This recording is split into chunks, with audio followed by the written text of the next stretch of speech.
Well, welcome everybody. I am so excited to bring Kelly McEntee here to you today. Kelly is a business and life coach, and she helps creative entrepreneurs funnel their brilliant ideas into massive magical action. I love the magical word.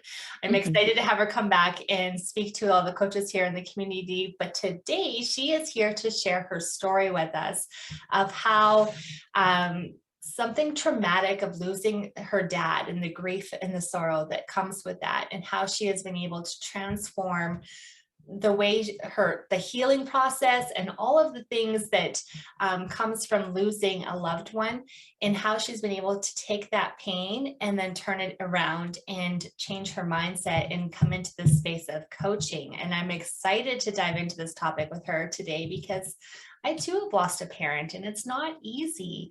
It's not an easy season.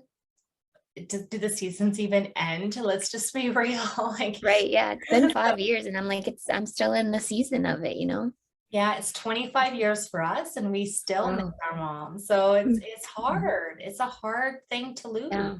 hmm Yeah, Mhm. absolutely. So tell us, Kelly, tell us a little bit about tell the community here who you are, what you do on a little bit more in depth, Mhm. and then how you came into this space of coaching. Yeah. Yeah. So, like she said, my name is Kelly McEntee, and I coach creative entrepreneurs to help them. It's so much, really. It's like it's hard to put it into one concise statement. But really, at the end of the day, like the essence is really helping people live their life more fully alive now. And that's kind of been like the journey of my coaching. And um it started as kind of like a question of like, do I want to do grief coaching as I was like wrestling, through the initial stages of losing my dad. But I realized I didn't. In a way, this is grief coaching, this like living your life more fully alive now. So what I do really is I work with creative entrepreneurs mostly. So that can vary from people who are coaches, whether they're like a health or life coach, or any other form of coaches, copywriters. I've worked with several copywriters, photographers, designers like that either have like they either do like graphic design, or perhaps they have an Etsy shop or a place where they sell like goods that they create. What I really help clients do is own who they are and really see their thoughts. Like I hear people, like that's one of my gifts is like I hear people, I see their body language, I hear when they light up, and I see also when they kind of go down into that like that trailing off of like Self-doubt. should kind of things. Yeah. And so I point out like their truth to them. I think sometimes we're also afraid to share our truth and speak our truth and live our truth. And so, that shows up in various ways as far as like helping my clients own who they are, own their messaging, own like the product they create or the service that they provide, and see how significantly important what they do is, and at the same time see like how light it is. Like it's like this duality of like sharing our light with the world, right? Like it's really important that we have people who are doing what they love and sharing their light. Like if we can't see that now more than ever, like the impact of like, man, if more people were doing more good in the world and doing what they loved and lit them up, like the world would be such a better place. So there's like this like high importance and value on like we've got to get more people doing this. And at the same time, there's like this other side of it of like, but we don't have to take it so seriously. Like it can be light, it can be fun, and it can be not so like soul wrenching, gut wrenching, hard work. Like it can be light and easy to share your light and help people live their life in an easier way. And like thinking about all of the goodness that's created in the world is from people who are creators, creative people. Mhm. So I love being able to help people really see their gifts and see the significance of their gifts and why it's almost like worse to not share them than it is to share them, and helping people like look in the mirror and be willing to face the discomfort that comes from sharing, because at some point it's going to feel more and more and more uncomfortable to not share what you want to share. And I kind of say that as like what turns into like starts as a whisper turns into like a megaphone, or it starts as like a little nudge of like, hey, I want to do this, to like getting smacked by a 2x4. Like it stops being friendly. It starts being like this thing that you have to do, like your body is telling you. And so where I meet people is really anywhere on that path of like they have this whisper of an idea and they're trying to figure it out, or they're like, I cannot tolerate what I've been tolerating anymore and something needs to change, and really helping them move forward in their life and in their business in a way that feels really good and life-giving for them. And with it takes so much bravery and so much courage to put yourself out there. And I think to acknowledge that, like, we see people doing their things and sharing their gifts with the world, and they make it look so easy, and maybe it is easy for them because they've been doing it for so long, but we all have to start somewhere. We all have our beginning. And so that's where I meet people at, is, whether they're at their beginning and they're just like working on that, having that belief in themselves, or they've got that belief and now they're like living with the identity of like, wow, I'm a person who can be successful. Like I help people live and be that version of that person that does get results, that does, have a happier life, that does, make more sales in their business. And then we look at it as not a mystery, but like a formula. Like, how can we make this recreatable and continue to become easier and easier for you? That's right. And I love how you said the whisper to the 2x4, because that is definitely my story.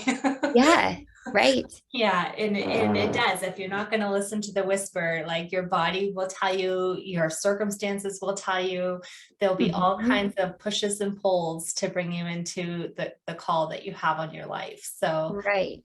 We can't ignore those whispers. And in hearing that too, I'm reminded of, so I quit my job to do my coaching business full time just over a year ago.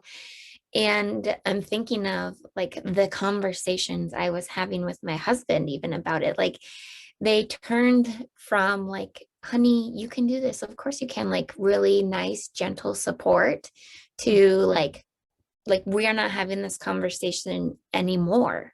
Like Just do. you either quit your job and go into your business, or we stop talking about it today. And I think I needed that like firm, like, okay, like fine, I'll do what you say, but like at the same time, like I was the one asking for this permission to do this, when he was giving me full permission all along, like years ago, but it was me giving my own self the permission. And so that was really hard for me to do. And of course, like in doing that, you think like, well, what's wrong with me? Why can't I do this?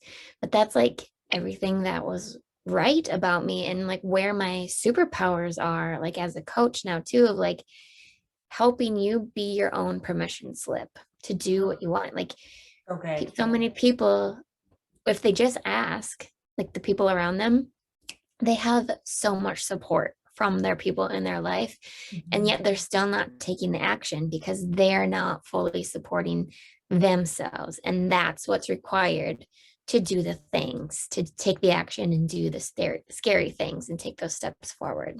So true. So when you started getting that whisper, like started getting that tugging in your heart, what season of your life were you in? You said that you kind of fought it for a few years. So yeah, that's a great question. And I think it like changed and it evolved. It grew, So it started first as a whisper to like do coaching. So in 2015 is when I started working with like a direct sales type of company. And I really like, it got my like entrepreneurial feet wet. It helped me learn a lot about a lot. And so I really honor and appreciate anybody that's in direct sales, whether they're in it for the long haul or they're in it to like start learning about how to be an entrepreneur. Mhm. And so I did that for like a couple years, and I found like the people I was working with wanted like more from me, and I wanted to give more too, but I wasn't exactly sure how or what that would look like. um and so like I was aware, I got that whisper of like give more, do more, be like more with this. And then I discovered like health and life coaching, and so I did some research on some programs and like what where I wanted to go for getting a certification. And then my dad passed away in that time, before I had made a decision on like if I'm going to go forth with this or not.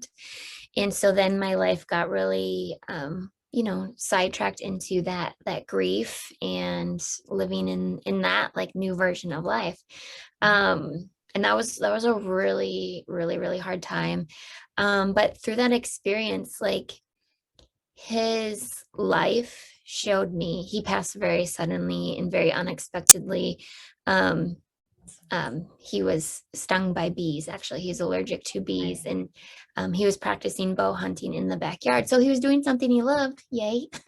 But unfortunately, it just like was so unexpected and so sudden.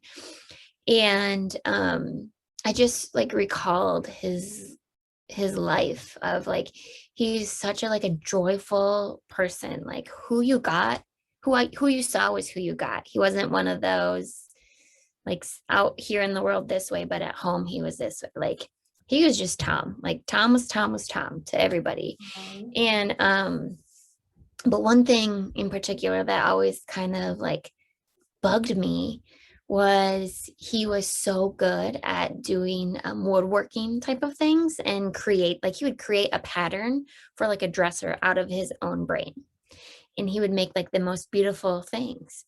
um and he would do that for fun on like just in the cold garage. Like it was like the poor man, like he created such great things in like a really crappy garage.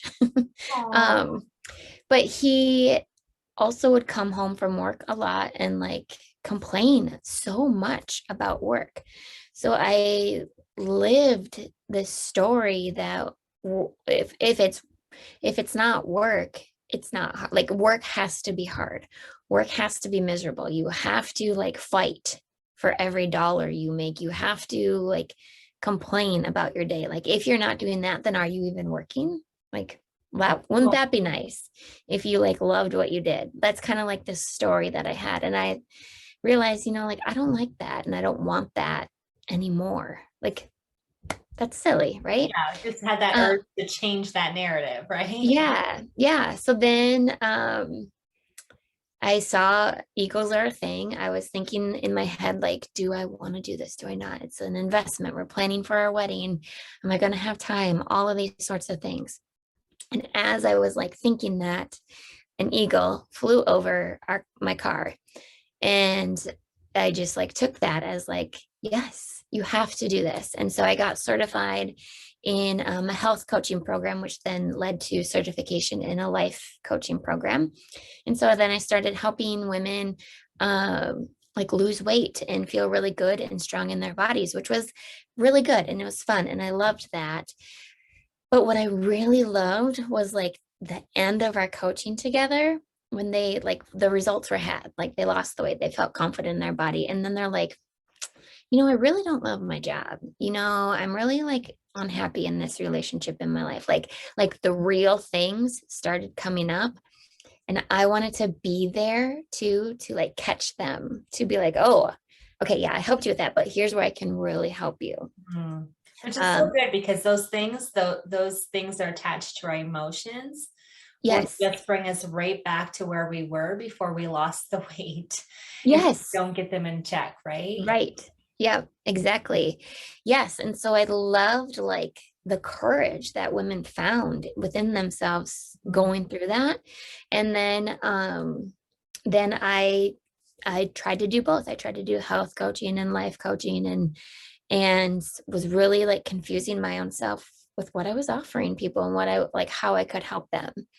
And then when we were pregnant with our second child, our daughter, I decided like to just step back from coaching, like just check in and check out at work and just be a mom. Like no more thinking about coaching and just like put that on pause for a moment. And I decided that I would do that for like a year. And it was really more like 9 months or so. And then I was like getting that whisper again to start having these coaching ideas started coming in again and all of that sort of stuff. But this time around, I was ready to let go of the health, like the health coaching side. So Right. my re-entry back into coaching was definitely more firmer in that life and business coaching, like kind of like capturing your calling and here's how we can go forth with it. So that's what I've been doing since like the beginning of 2020 is the more like the career life coach, business coach kind of coaching. So good. So Yeah. I love how, I'm sorry about your dad. Like what a horrible experience that he would have had to have gone through. I know. And then just out of curiosity, how has your mom processed the grief? Mm. Yeah, I mean, that was extreme. Like I think I wasn't there, when he passed, when it happened. So of course I have my lovely imagination that goes back to that all the time, which is just probably just as bad as being there. But like that was a very traumatic experience for her because he came in the house and she had to, try to save his life. And mail one, the helicopter came and like he was gone by the time that they got there. So it was really a very traumatic experience for her. And this is probably where I'll get emotional. It was I'm sorry. like I am so proud of her. Mm. Like the strength that she has found, like she fixed the lawnmower in the driveway all by herself. And she told me about how she was doing it and she just started crying, fixing it because she had to fix it by herself. And like my dad would be there to fix it. And it just like it makes you appreciate then all the other people in your life that do things for you. And it just makes me see like what a strong woman she is. And so she's doing really well now. She of course, misses my dad terribly and lives with like being home by herself without him. Um, but she's a woman of faith and she's Christian. And so she has really, really leaned into her faith and found she's more social now than she's ever been. I think she's found like strong sisterhood with some of her friends and groups that she's like really forced herself to go into, like stepping out of her comfort zone. And so um she's doing good. She's doing really well. And like I'm really proud of her. So good. I love how she had that intuition to get herself to expand her circle. Mm-hmm. Mm-hmm. Um, I can't imagine losing a spouse, Yeah. but to know, like I know people in my life that have, and um, to expand that circle is like a lifeline. Mm-hmm. So if anyone here is struggling with grief, and you find yourself alone, that I know that there is one member in here that is confided and shared that she has lost a spouse. And so it's extremely hard. And what she's done is she went and she moved in with some family so that she can Mm-hmm. surround herself with others that understand her struggle and can support her in the season that she's in. But it's still extremely difficult. So good on your mom for taking on that lawnmower. That's going to make her so proud as, as a mama, and then just getting herself plugged into her community and getting that extra support, because it's so crucial when we're going through this season. I don't think it ever really disappears. The grief just evolves, Yeah. Um, Yeah. And I would say too, for myself personally, and I don't know if like you feel this too, but I feel like a stronger presence, like spiritually, like of my dad and that when the seasons are changing. So like right now in like winter to spring, I feel like, and I see more signs, and maybe that's just nature too, like nature is emerging more now too, but like I just see more signs of him and like feel him more now, and also in like that summer to fall like transitional time as well. That's such a great, that's, I never really associated my vibes to the seasonal changes, but Oh, right. Mhm. so I do feel closer to my mom today than I ever have. Like I Mhm. unfortunately did not have a strong, healthy relationship with my mom before she passed. Mhm. And I was 19 years old. So I Mm. was a selfish teenager that really just knew it all, you know. And Yeah. I wasn't super supportive at that stage of my life because I was just done. My mom was very broken and had a Mhm. lot of her own baggage. And so and lots of addictions and different things that cause all kinds of extra drama. So it wasn't a relationship that I could go back and say, oh, I just wish I had more time with her because of our relationship. Well, Mhm. just wish I had more time with her so that we could establish a different relationship and Yeah. that we could, so that she could reframe her story in some way, shape, or form. And I love how I have been gifted and I have the great honor of being able to give my mom a legacy in some way. I Mhm. am her child, and whatever I do is part of whatever she's instilled in me. And Yes. so I get to live that out in doing what I'm doing today by breaking the silence of the sufferer, because my mom was in Mhm. that space her whole life. And Yeah. and you get to do this. Coming into working with creative entrepreneurs is such a great gift to give to your dad, who had that Yeah. creative genius gene Mhm. in him. And Yeah. it's such an honor to be able to step into that space as Yeah. daughters and to live their lives out in this way. Mhm. Yeah, as you say that too, I don't know if my sign is showing up forward or backwards for you, but it says, for the little pilot lights waiting to ignite. Mm. And I see like and hearing that and like my coaching, if you will, like it has an anthem. And the anthem, the song for it is the song Keeper of the Flame by Miranda Lambert. I don't know if you're familiar with I'm it. not. I'll have to look it up. So I was as I was going through the leaving my job, mind, body, like life transformation, like it was huge. That song came on and I just started like bawling and I was like, this is it. And it's exactly what you said about that like legacy piece. So like I look at like, coaching, what you and I both do, like working with people is that like we aren't this big high up person on a pedestal to help to like be the guide for somebody, Right. guide and help and lead, but it's more of like we're the pass through. Like it's letting that legacy go on for the little pilot lights waiting to ignite, for the fireflies in the flame, in Mm. the rain. I'm the keeper of the flame. Like that's what the lyrics of the song. And so, right? So good. Goosebumps.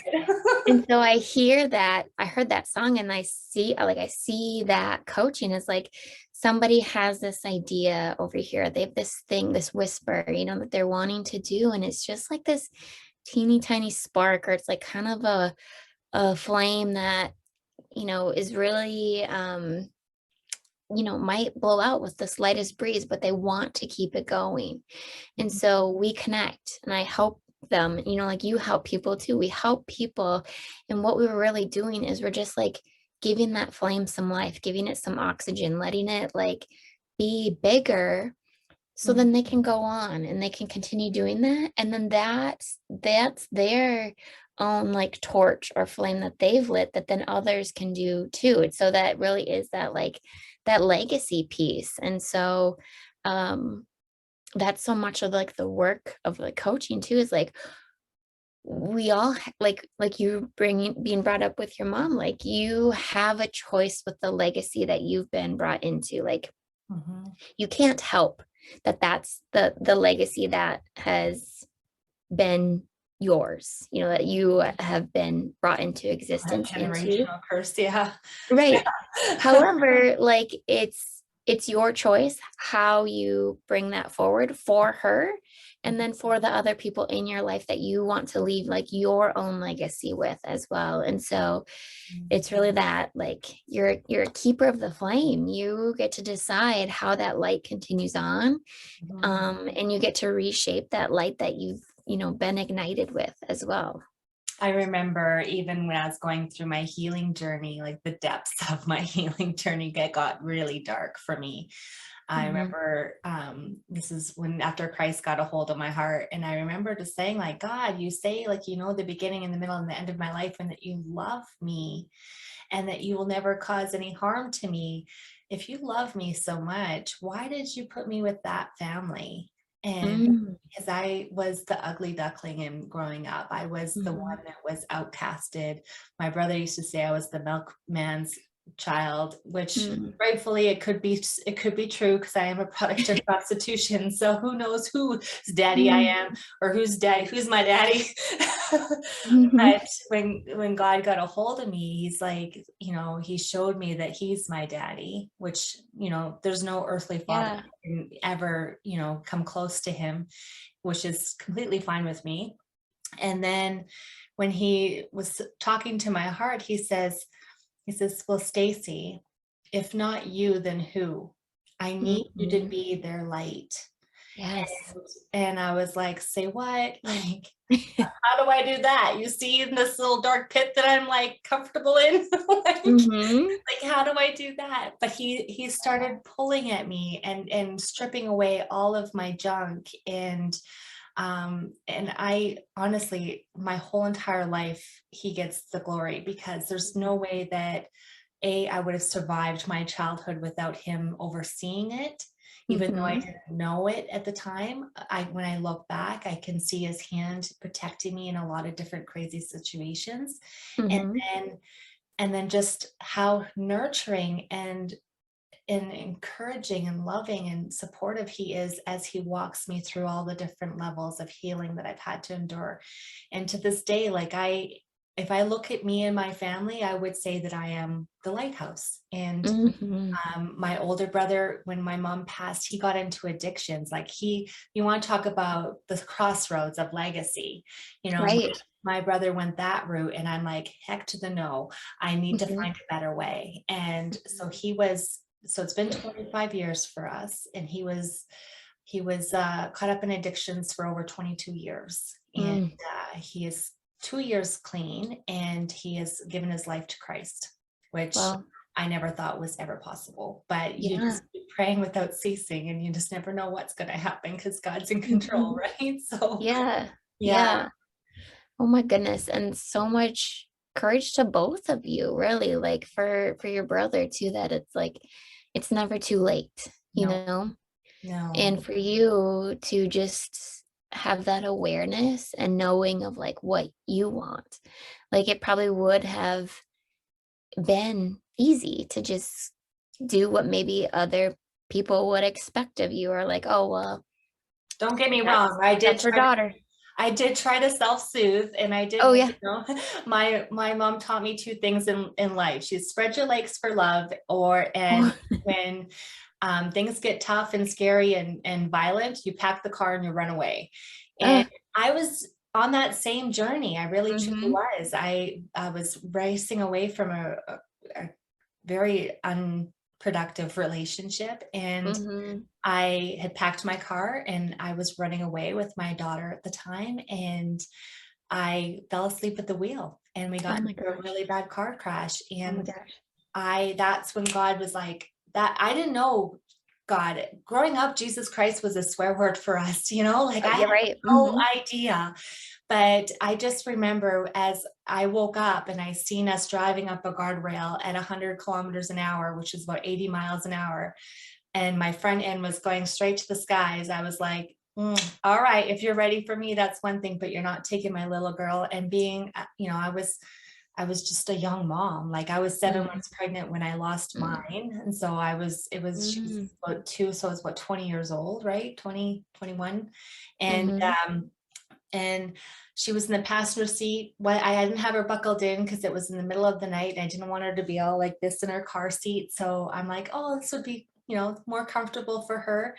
But, knowing that what I see now, knowing who God is, he whispered in me, like, you should take your seatbelt off. You'd be more comfortable. And it's not always like the best idea, take your seatbelt off, right? But I'm thinking, Yeah. I even remember like that particular moment thinking like, oh, that's a great idea. It was like I was having a conversation with God and I didn't even know it at the time. Yeah.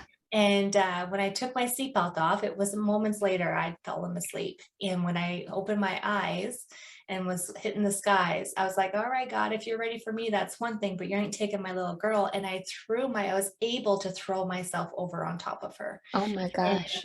keep her protected from Mm. any of the crash bang and booms. And we walked away with a bruise on my butt cheek, no whiplash, no cuts, no bruises. That's, well, one bruise on my bum, but that was it.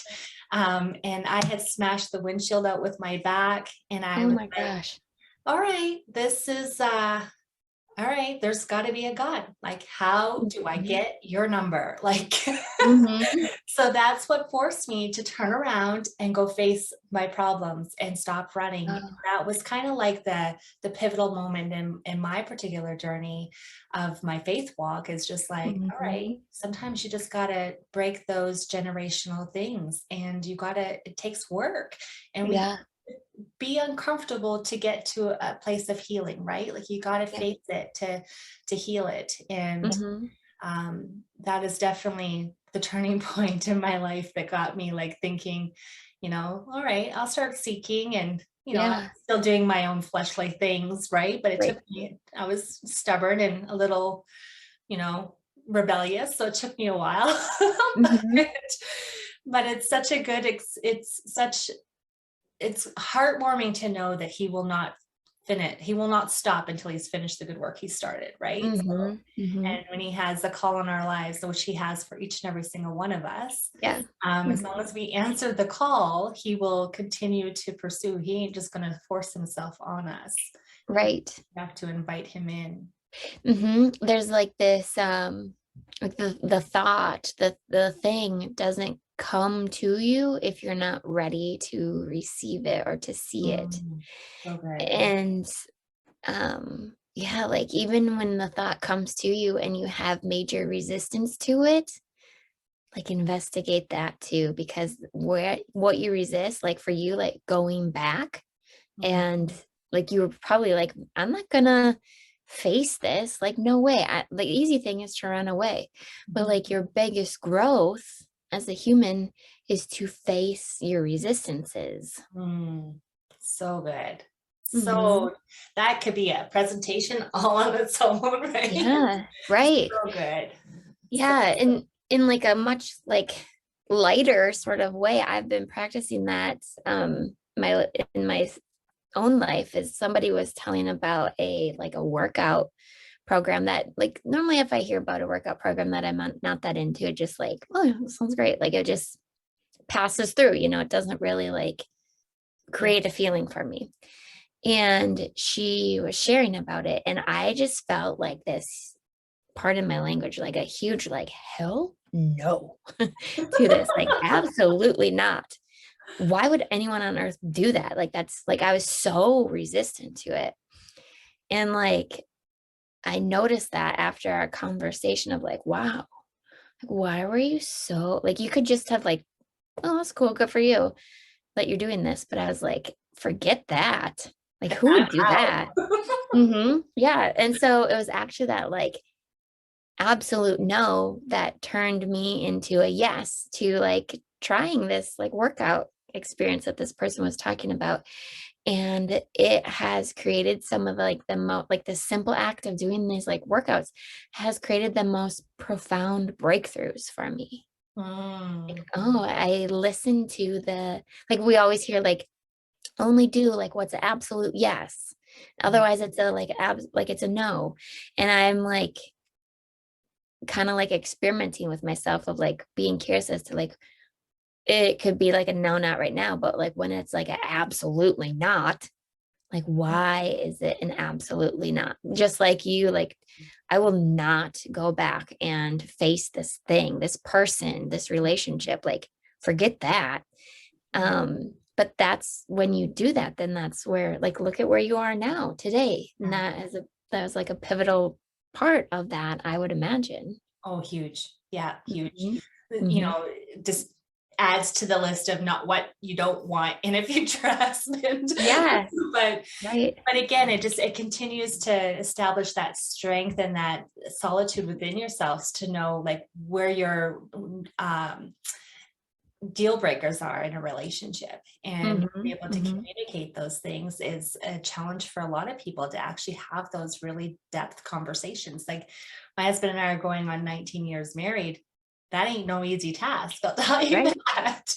Especially when we Yeah. both have come with so much luggage that we've had Mhm. to come in with from childhood traumas. And so Mhm. it gets hairy a little times, Mhm. It but does. at the same time, just knowing that, totally side note, that love's not a feeling, it's a commitment. And so Mhm. there's seasons in a long-term relationship where you're just not going to feel that spark. And Right. then you start questioning, and I'm very imaginative, super creative, and I Mhm. can fashion anything up in my head. And so then Mhm. you start having these ideas like, what would my life be like if I just made this decision or that decision? And then I'm thinking, and I get like right down to the nitty gritty details in my brain. And then I'm like, no, because Mhm. if I hang on through this season, we'll get through it. We'll be stronger. We'll be closer. We'll be more depth. Mhm. Our love will go deeper with one another, and we may Mhm. not feel it right now, but we will get there again. Yeah. People evolve. Are constantly evolving, and so we have to Mhm. be able to communicate those things, right? Mhm. Um, Mhm. I guess we could, if we're going to bring it back to business, that's the same with business, right? Like Right. it evolves. Yeah. There's going to be seasons in our business that we're like, why did I do this? Mhm. Well, and When like have I done what, to myself? right. And like the things that happen in your life impact your business. Like one of, and I've experienced this for myself too. Like I was working with a more like a life coach and I was getting really clear on some things in my business. And like I was like just like I turned into this like super chill person. Like I was like, yeah, you go ahead, do your thing. And my husband was like, what's happening to you? And it Mm, was just interesting, like the more you get really clear with like what you want and showing up like because you want to, like stepping out of like a people pleaser role and like mm, saying yes to things. Now here we're coming back to the saying yes and no to things, but like saying yes to things that you actually want to like commit to or go to or say yes to, then you assume that of other people.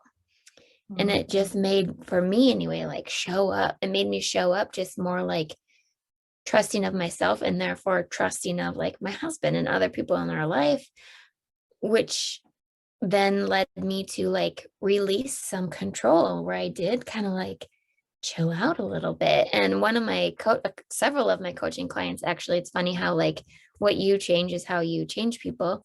mm, They both, several of them commented like my husband, one of them, she's like, I remember our session, she's like, my husband told me I've never seen you so chill. And I was like, that is it. Like that is like we're fixing things in her business, but like did did anyone just hear that? Like huge that's win. a big deal. Yeah.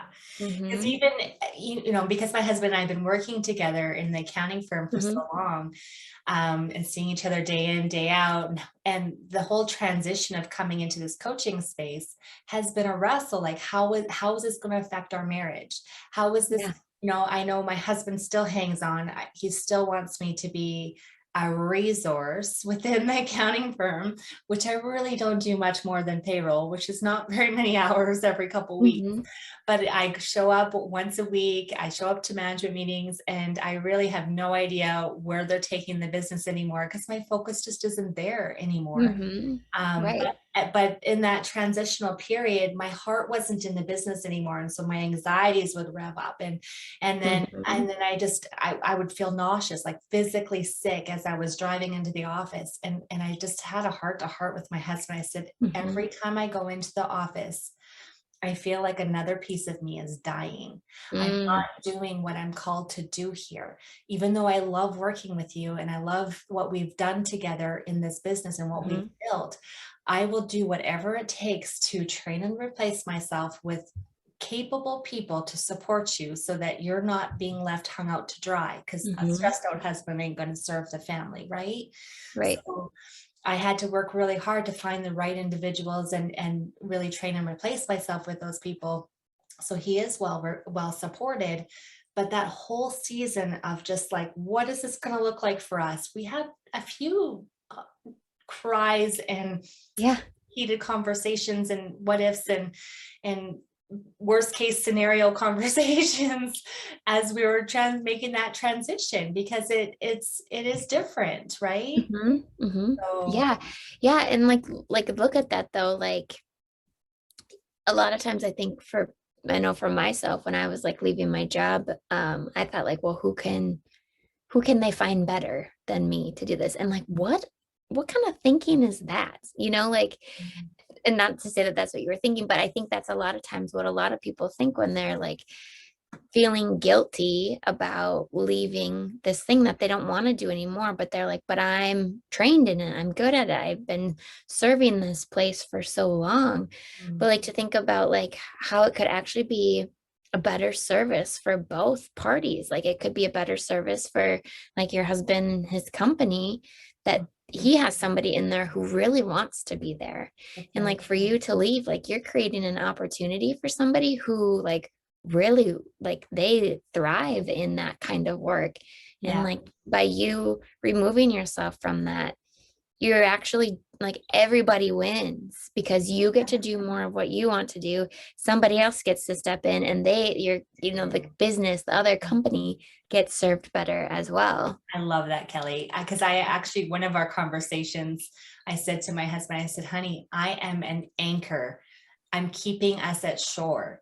Like I am not helping Yes. us move forward. Your Hmm. propeller ain't going anywhere because I'm holding us stuck and staying. Yeah. Like you need to release me. And Yeah. my biggest heart was to make sure I had people that I was replacing myself with that were way better than had more gifts than what I could ever Mhm. offer to the Mhm. company. And I've been able to successfully do that, which I'm so Yeah. full of joy for. Yeah. Good. Yes. And Yeah. to have that awareness, I think is a really big deal. And like the humility to say, like, you know what's holding you back? I am. Yeah, Like, exactly. yeah, We ain't leaving the dock, babe, if you got me on the boat. right. Yes. Yeah. Yeah. Yeah. For sure. Oh, this has been such a good conversation, Kelly. And Yes. I Thank just you. thank you so much for just sharing the journey of how you've come into this space. And I can see your Mhm. heart like just Mm. illuminate as to how you're able to serve the creative entrepreneur. And I am super excited to have you come back and speak to the coaches within this community because hey, we all be creatives in one way, shape, or form if we're in Mhm. this space, right? So Right. Yeah. And I think that's something that like matters a lot to me too, is like I feel sad or disheartened when people say like, oh, I'm not that creative. Like creativity doesn't mean like you're going to Hobby Lobby and buying arts and crafts. Like creativity is sometimes like looking at a spreadsheet and finding a better, different way to use it. Like it doesn't, we are all creative beings when we like slow down and allow ourselves to be that.